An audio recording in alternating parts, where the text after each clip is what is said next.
Constitutional development in India. हमारे यहाँ पे कॉन्स्टिट्यूशन का डेवलपमेंट कैसे हुआ and how the constitutions come in the existence. तो कॉन्स्टिट्यूशंस ऑफ इंडिया को समझने से पहले हम बैक चलते हैं और हिस्ट्री कि हमारे इतिहास में, हमारे देश के इतिहास में क्या हो रहा था। तो ईस्ट इंडिया कंपनी हमारे देश में जो आया था वो बिजनेस के काम से आया था। East India company EIC। तो ये कुछ कहानी है। जब यहाँ पे शासक थे, मुस्लिम शासक, that is called Jahangir. Jahangir के दरबार में ये इंग्लिश बिजनेसमैन आए थे व्यापार करने, दैट कॉल्ड फॉर बिजनेसमैन। यहाँ पे आए बिजनेस करने और यहाँ पे उसने ब्रिटिश लोगों ने एक लेटर मिला जहांगीर से कि you are eligible to do business in India, that is called that time is a Hindustan. तो ईस्ट इंडिया कंपनी ने यहाँ पे बिजनेस करना शुरू किया और कुछ 100 वर्षों के बाद मुगल शासक जिसका नाम औरंगजेब था, उनकी डेथ हो गई और जो उनके वंशज थे वो थोड़ा कमज़ोर पड़ गए। तो जो ईस्ट इंडिया कंपनी थी उसने पहला फैक्ट्री बंगाल में डाला था। वहाँ पे वो सारे देशों से मसाले और कपड़े इकट्ठा करके वो अपने देश ले जाते थे, वहाँ पे बेचते थे और प्रॉफिट कमाते थे। बट ईस्ट इंडिया कंपनी इतनी मजबूत होते गई देश में कि वो अब यहाँ के जो राजा थे, जो बादशाह थे, जो जागीरदार थे, जो जमींदार थे, उससे अब भिड़ना, लड़ाई करना शुरू कर दिया। तो इसी लड़ाई में जो निर्णायक लड़ाई है वो 1757 की लड़ाई है, पलासी का युद्ध। ये पलासी जो है बिहार और यूपी के आसपास एक जगह है बॉर्डर पे, 1757 का। और एक युद्ध हुआ बक्सर 1765 में। और यहाँ के जो राजा थे वो हार गए अंग्रेज से, जिसके कारण अंग्रेज़ों ने यहाँ पे एक ड्यूअल गवर्नमेंट सिस्टम लाया। ड्यूअल मतलब दो प्रथा, दो तरह का सिस्टम्स। इस दो तरह के सिस्टम में क्या थे कि जो यहाँ के राजा जो हार गए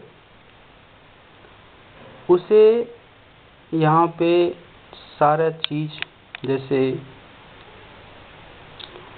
कि आप इंडियन लॉ एंड ऑर्डर देखिए, और जो हम हैं वो टैक्स कलेक्ट करेंगे, लाइक दैट लैंड टैक्स,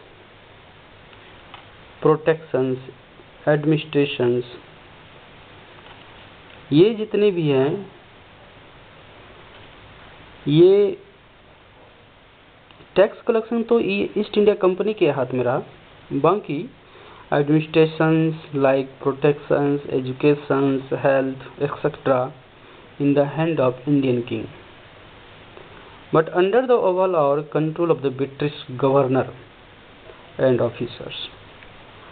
और जो हमारे देश में एक व्यापारी आया था व्यापार करने के लिए, वो इतने मजबूत हो गए कि उसने यहाँ पे अपना गवर्नर बना दिया, ब्रिटिश गवर्नर, जो उस समय कोलकाता में, बंगाल में उसका ऑफिस था।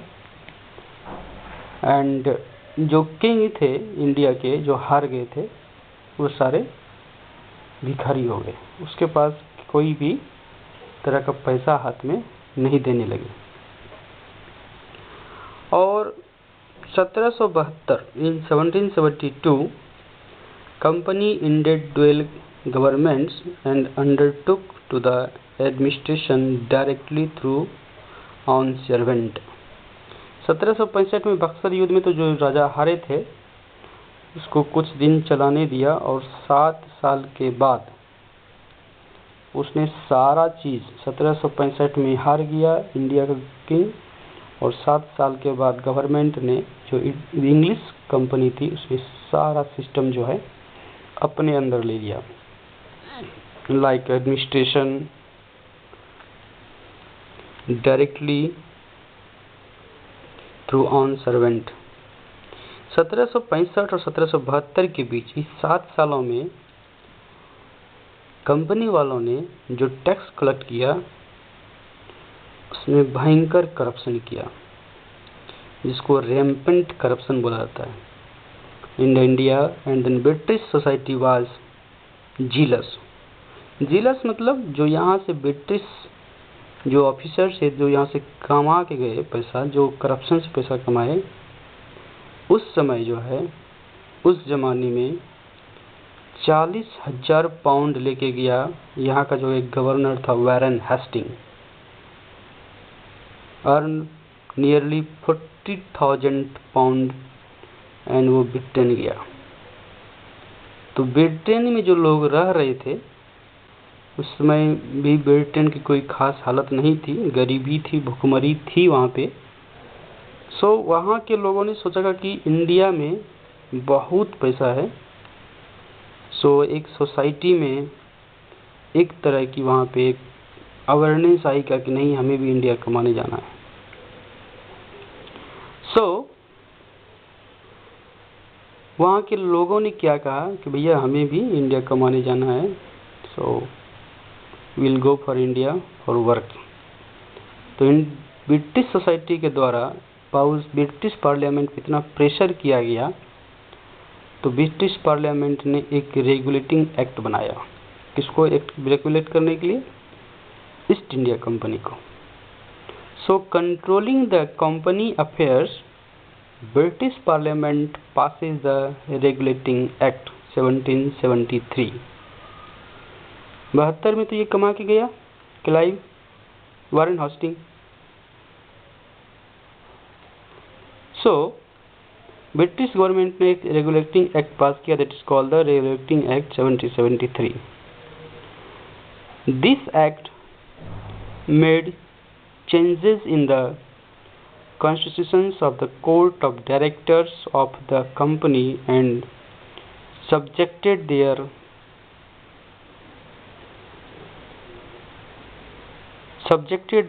sultan to the supervision of British government,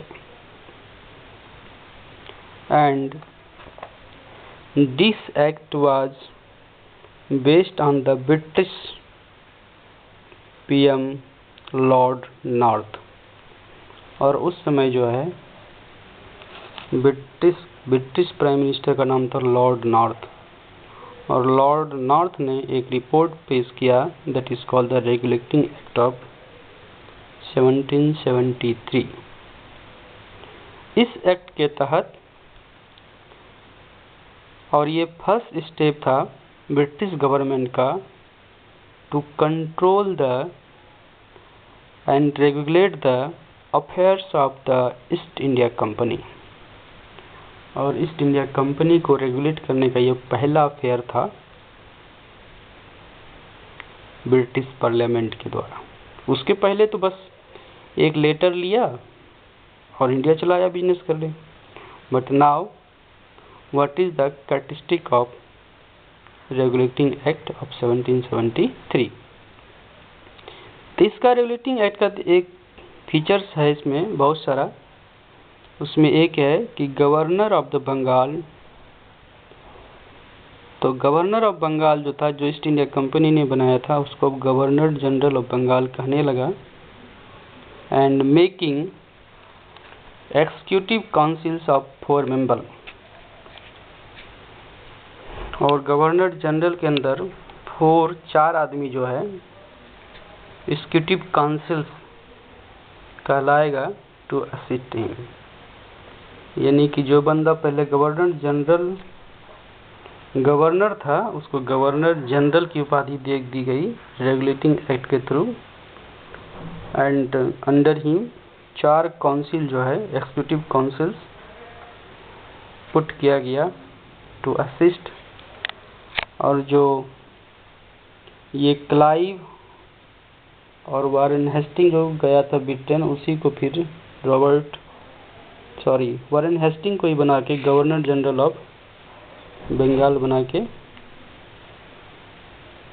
governor general Warren Hasting को बना के भेजा गया। और उसी समय जो है 2 प्रेसिडेंसी बम्बई और मद्रास जो है, क्योंकि उस समय 3 प्रेसिडेंसी चल रही थी पैरेलल, बंगाल में कोलकाता, बॉम्बे एंड मद्रास। तो बम्बई और मद्रास की जो प्रेसिडेंसी थी उसको सबऑर्डिनेट कर दिया गया, यानी कि छोटा कर दिया गया, उसके नीचे डाल दिया गया। किसके डाल? कोलकाता के जो गवर्नर जनरल ऑफ बंगाल था उसके अंदर सबऑर्डिनेट कर दिया गया उसको, मद्रास और बम्बई को। And establish first supreme court in Calcutta 1774 में। एक्ट आया कब? 1773 में। और सुप्रीम कोर्ट स्थापित किया गया कलकत्ता में। और उसके पहले जो है हमारे देश में जो भी लॉ थे अकॉर्डिंग टू धर्मा, मतलब यहाँ पे जो धर्म चल रहे थे जैसे हिंदुज़म, इस्लाम, वो अपने तरीके से जो है केस को रफा दफा करते थे, चाहे किसी तरह का केस हो। बट शेड्यूल SC का जो है कलकत्ता में स्थापना किया गया। और चौथा पॉइंट इसमें है कि प्रोहिबिट ब्राइबरी, जो घूसखोरी थी उसको ख़त्म करने की कोशिश की गई।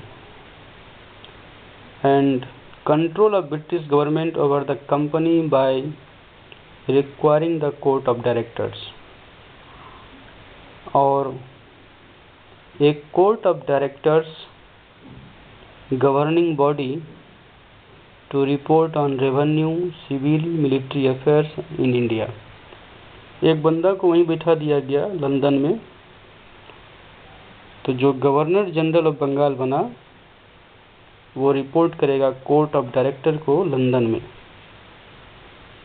किस मामले में कि कितना रेवेन्यू आया है, सिविल मामले में क्या चल रहा है, मिलिट्री अफेयर्स कैसा है इंडिया में। लेकिन the regulating act seems broke down in practice. ये 4.5 पॉइंट जो बना के भेजा था ये सब काम नहीं कर रहा था। It had not given the British government effective and decisive control over the company. Company यहाँ पे फिर मनमाना ढंग से ही काम कर रही थी, कोई कंट्रोल दिखाई नहीं पड़ा। The act had also failed to resolve the conflict between the company and its opponents in England. जो ओपोनेंट्स थे कंपनी के ब्रिटेन में, उसने फिर शिकायत किया ब्रिटिश पार्लियामेंट में कि जो है सर ये लोग तो बात मान ही नहीं रहे हैं, अपने तरीके से चले जा रहे हैं। So, company and its opponent in England who were daily growing stronger and more vocal. Moreover, the company remained extremely vulnerable to the attacks of the enemies as the administration of its Indian positions continued to the corrupt, oppressive and economically disastrous. तो इस तरीके से जो है company rampant तरीका से, पहले की तरीका से काम कर रही थी, एक्वायर कर रही थी। The defect of the regulating act and exigencies of the British politics necessitated the passing 1784 of another important act known as the Pitt's India Act 1784. जब देखा गया कि बात नहीं बन रही है तो पार्लियामेंट ने, ब्रिटिश पार्लियामेंट ने पिट्स इंडिया एक्ट 1784 को पास आउट किया। अब इसका कैरेक्टरिस्टिक्स क्या है? कैरेक्टरिस्टिक्स है क्या कि ये भी जो है कंट्रोल करने की कोशिश की गई पिट्स इंडिया एक्ट 1784 अफेयर्स और एडमिनिस्ट्रेशन में, और commercial and political functions of the company. आप यहाँ पे एक चीज़ देख सकते हैं कि जो हमारे सोसाइटी में जो हमारे इंडियन किंग्स थे उसका कुछ ऐसा कोई अफेयर नहीं था, अलग अलग चीज़ें नहीं थी, बट यहाँ पे इसने धीरे धीरे जो है चीज़ों को अलग करना शुरू किया। Political, commercial, social, civils, all things they are separating to each other. So function क्या हो जाए, धीरे धीरे इजी हो जाए और अलग अलग हो जाए। पिट्स इंडिया के तहत जो इसने 6 कमिश्नर जो है known as the Board of स्थापित किया। पिट्स इंडिया एक्ट देखेंगे 1784 वाली स्लाइड में।